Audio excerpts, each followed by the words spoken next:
مدرسه نه جوړیږي چې مدرسې له تا عزت نه دی ورکړی که تا عزت ورکو بیا د امام رازي رحمت الله علیه خبر را یاد شوه پته نه لګي څوک کرته مې دا قصه وکړه زه به دویم ځل خبره او به درېیم ځل نه کوم ما ته ځان لرې ښکاري او بیا خبر را یاد شوه امام رازي رحمت الله علیه د جمعې منځله نه راتلو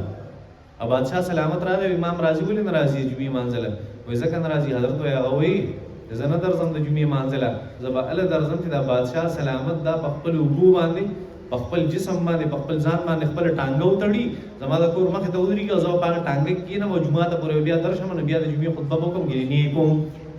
امام رازي ډېر لوی سړی و څنګه سړی و تاسو ته پته شته په هغه زمانه کې به د بادشاه سره 50 کسان د پروټوکول لپاره ایز ا ګارډ ګرځېدل د حفاظت لپاره و سره 50 کسانو د امام رازي رحمت الله علیه سره به 200 او 300 کسان ایز ا ګارډ ګرځېدل دونه عزت د امام رازي رحمت الله علیه او هغه بادشاه ته څه وایي بادشاہ ته وایي که ټانګه دې په ځان پورې وتړلی رالې خو ټیک ته او که ټانګه دې په ځان پورې ونه تړل نیک هم د جمعې مونځ ځان لرې کوی بس هغه ته داسې خبره د بادشاه سلامت ټانګه ځان پورې وتړله یو مزدور او نوکر ورته وایي یو خادم او غلام وایي چې ماته یې پرېږدې بل ورته یې ماته یې پرېږدې بل ورته یې ماته پرېږدې وایي نه بادشاه امام رازي زمان ومغستې تاسو ته یې ولې پرېږدم امام رازي رحمت الله علیه په خپل اوږو باندې راوړو د جمعې منځله د جمعې مونځ یې وکړو د جمعې مانځه نه بس امام رازي ته بادشاه سلامت وایي حضرت ما خو ستا په ژوند کې هره خبره منلې زه بادشاه یم خو بیا هم ستا هره خبره منم ستا د مشورې نه بغیر هېڅ هم نه کوم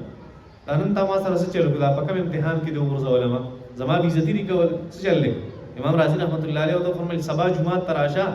سبا به راته وښیم چې څه چل دی د دې خبرې جواب به درله سبا زما والد صاحب وفرمیل دا خبره زه کوم په مخه زما والد صاحب وایي د امام رازي جومات ما لیدلی دی وایي په ایران کې ما د امام رازي رحمت الله علیه جومات وایي یو یې که نه د یو څیز اوږدوالی یو د یو څیز پلنوالی همیشه پلنوالی چې دا کم یې چې نه د اوږدوالي نه تاسو ویلي دي که نه په میز کې ریکټینګولر کم شیپ چې دی په هغې کې صحیح موږ چې آبادي هم کوو د هغې یو طرف یو شان دي بل شان د هغې یو اوږدوالی د جومات یو د هغې پلنوالی کمې اوږدوالی سیوی او د هغې پلنوالی دونه سیوه زما والد صاحب وفرمیل چې زه د ګیټ نه روان شوم د حال د دروازې نه روان شوم محراب ته تلم وایي چې محراب ته ورسم منبر وینم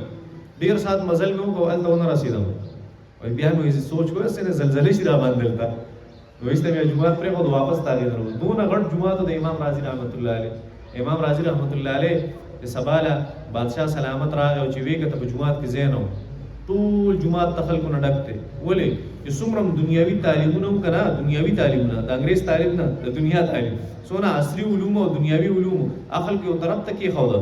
د خلکو چې کوم پسه کې خلکو عزت ګڼو چې په دې څیزونو کې عزت دی هغه ټول څیزونه یې پرېښود خلکو خپل کاروبارونه پرېښود هر څه یې پرېښود او راغله جومات کې ناست دي چا سره قرآن په لاس کې دی چا سره احادیث مبارکه په لاس کې دی چا سره فقه په لاس کې او چا سره د دغې څیزونو چې کوم فنون دي هغه په لاس کې او د هغې علم یې زده کوي بادشاه سلامت وایي دا دونه ګڼه شي ده امام رازي ورته وفرمیل پرونه پورې چا سره د دین اسلام او د هغې د تعلیمات او د هغې د علمونو د هغې قدر نه و خو چې کله نه تا زه په اوږه باندې راوړی یم جومات ته د خلکو په زړونو کې دونه قدر پیدا شوی دی چې خپل تمام کارونه یې پرېښودی چې اصل قدر او اصل عزت د انسان هغه په دین اسلام کې دی او د هغې په تعلیماتو کې دی دا دونه لوی عزت الله جل شانو د هغې خلکو ولې نصیبه کړو د هغې خلکو په زړونو کې څو قدر او د قرآن او د سنت